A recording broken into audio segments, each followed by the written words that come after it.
Ashama akkam jirtu hordoftoota chaanaalii YouTube kiyyaa kun chaanaalii YouTube Nasruu Abbaa Hojiiti. Akkam jirtu isin jechuu kiyyaa jalqaba inni irraan yeroo kamiyyuu yaa nageenyi kan Rabbii guddaati. Ammas nageenyi Rabbii bal'aaf guddaan sun kan dhuman qabne sun bakka jirtan kamittu haala keessa jirtan kamittu nageenyi Rabbii isin biraa jiraatu. Halkanii guyyaatti kan Rabbii keessa oolaati kan Rabbii keessa naaf bulaadha. Isiniin jechuun barbaada. Itti aansee immoo har'a wanta tokkoon kaasuu barbaade namoota hanga lamaa sadiin tokkoon odeeffannoon tokko naaf kennamee ture. Odeeffannoo sana irraa dhaabbadhee minaalbaat dhugaaf dhala isaa guutummaatti addaan baafannee garuu ta'ullee immoo haga danda'ame tokko namoota lamaa sadiin tokko dubbisee jira. Namoota sanirraa kan argadhe odeeffannoo wal fakkaataa osoo hin taane walitti dhiyaataadha. Amma tokko walitti dhiyaataadha. Asoo odeeffannoo kana irra dhaabbadhee viidiyoo tana isin biraan dhaqqabachuun barbaada. Namoonni viidiyoon tun isin bira geette share gochuudhaan inshallah hiriyoottan teessan tan bakka garaagaraa jiraniif naaf dabarsuudhaan yoo dubbittiin sun dhugaa taate carraa kanatti akka fayyadamaniif akka haala nama mijeessitan barbaada.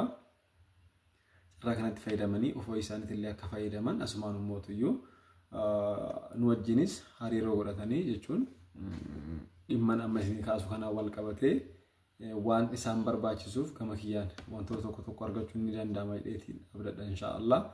Sana booda immoo isaanis haajaan isaanii akka baatuuf hin barbaada jechuudha.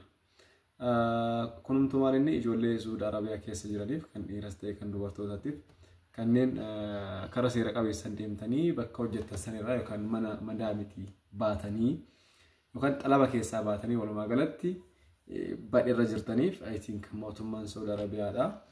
Waan ta'e tokko waa jecha akka jiru odeeffannoon tokko gurra na baatee jirti.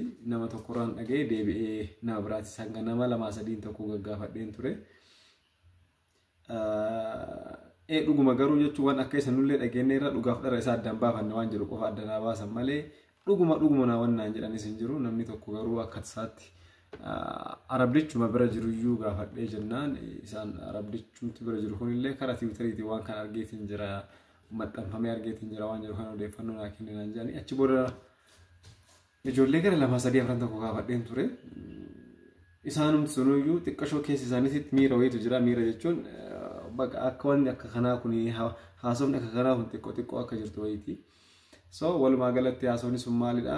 Akkuma ijoollee Dubaay yookaan United Arab Emirates kan barreen gaddaa 2024 keessa ni yaadatti yoo ta'e mootummaan biyya Dubaay namoota karaa seeraan alaatiin biyya sana keessa jiran karaa seera qabeessatti akka deebi'aniif paaspoortii isaanii sirreeffatanii iqaamaa isaanii akka sirreeffatan yookaan akka hojjechiifatanii fi kafiila yookaan immoo gartee mana itti qacaraman guutuutti seera qabeessa ta'anii akka hojjetaniif haala mijeessuudhaan Itoophiyaanonni hedduun fakkeenyaaf kootiidhaanis dhimma paaspoortii wal qabatuun kooppiiwwan hedduu hojjechaa fi ture. Ijoolleen hedduun achirraa ka'anii paaspoortii isaanii kun achumatti Dubaay keessatti saffisaan bakka imbaasiin Itoophiyaa biyya san jirus baay'ee keessummeessaa ture akka gaariitti saffisaan paaspoortii isaanii appilaayi godhachaa kanneen qaraaman birrii hedduu irra jiru kun hundi irraa dhumatee akka salphaatti gartee haalli mijatee fi waan hedduu sirreeffatanii karaa seera qabeessatti deebi'anii kanarraan tana firii fiizaa dalagsiifatanii achumatti firii ta'anii dalagaa jirantu jira. Kan mana madaamitti nagaan deebi'anii karaa seera qabeessan dalagataa jirantu jira. Kan paaspoortii isaanii immoo achumatti xumuratanii haala mijeeffatanii sana booda immoo gara Itoophiyaatti deebi'antu jira. Namoota hedduutu jira jechuudha wallaahi. So walumaa galatti maal jechuu barbaadetanii namoonni Saudi Arabiyaa jirtanis wanti akka sanaa sun ni uumama yookaan ni ta'ama jedhamee eegamaa jira natti fakkaata odeeffannoon kaleessa gurra na baateeni. So odeeffannoo tanarra dhaabadhee wannan jechuu barbaadu ijoolleen Saudi Arabiyaa jirtan kanneen jalqaba karaa seera qabeessan deemtanii biyya Saudi Arabiyaa jirtan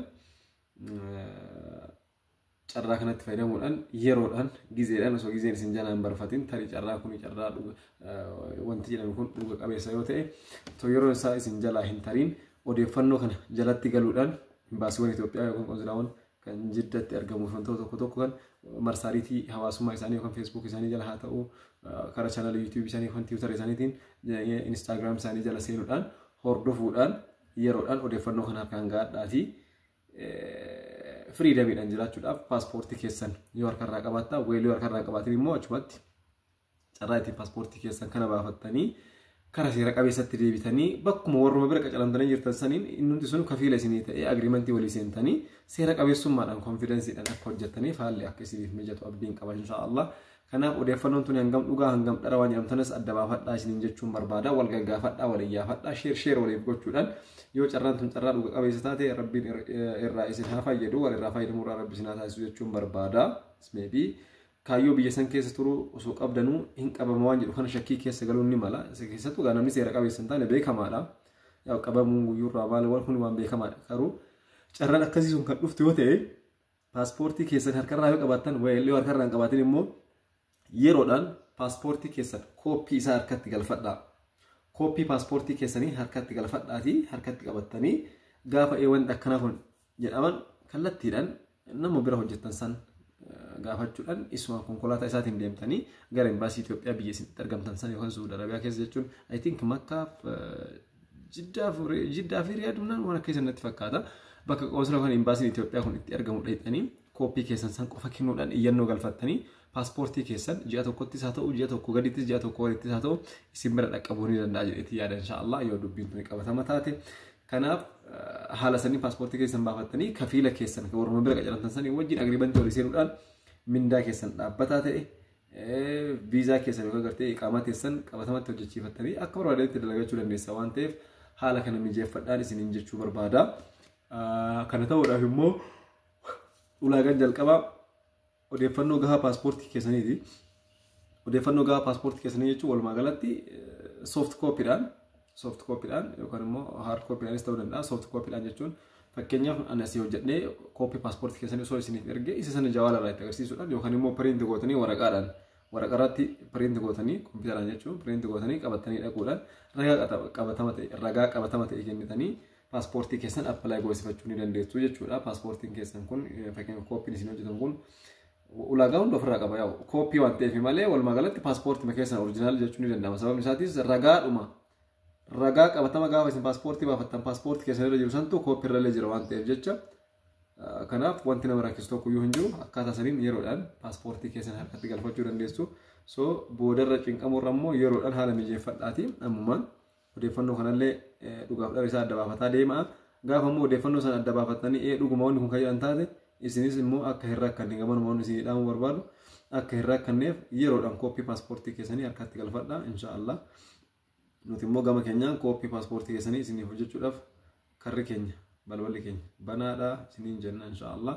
Kanaaf akka waliigalaatti ijoolleen Suudi Arabiyaa keessa jirtan kan dhiiras kan dhalaas kan mana xalabaatii baddariis akkasumas kan Itoophiyaa keessa turtanii otoo paaspoortii harkarraa qabdan haalota garaagaraatiin karaa seera qabeessan deemuun otoo isiniif hin mijatiin paaspoortii keessan Itoophiyaa keessatti gattanii biraa baatan amma immoo kan biyya san jirtan tarii kooppii paaspoortii keessanii kana yoo argattan kallattiidhaan paaspoortii keessan baafachuudhaan achumatti kafiila argachuudhaan yookaan immoo nama isin hojjechiisu wajjin agriimentii walii farramtanii gara hojii sodaadhaan alatti seera qabeessan akka hojjettaniif namoonni barbaadan gamanumaan karaa lakkoofsa waatsaappii kiyyaa duwwaa 913 2182 duwwaa 6 akkasumas karaa teelegiraamaatiin immoo duwwaa 912 31 74 38 naqunnamaatii paaspoortii keessan kooppii isaa yeroo gabaabaa keessatti guyyoota tokko hanga guyyaa lamaa keessatti kooppii paaspoortii keessanii isiniif dhiyeessina isiniin jechuun barbaada. Wassalaamu alaikum warahmatullaahi wabarakaatuh. Fayyaana ta'a.